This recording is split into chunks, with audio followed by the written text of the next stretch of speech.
J'avais sorti la première fois le clavier par ici, par le côté, sans voir en fait qu'il y avait des instructions ici. Et ça concerne notamment la connexion en Bluetooth et surtout l'appli à télécharger. Donc ça c'est important pour pouvoir mettre en place tous les raccourcis clavier. Sinon c'est compliqué. Et d'ailleurs je crois qu'on ne peut pas du tout s'en appeler. Alors donc moi la touche que j'ai définie pour l'IA c'est celle-ci.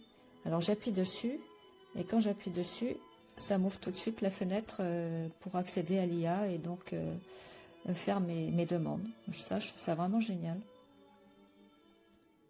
Alors la frappe elle est vraiment agréable, d'abord parce que c'est pas bruyant et en plus c'est des touches assez grosses, moi j'aime bien, qui s'enfoncent facilement. Enfin c'est vraiment une frappe agréable.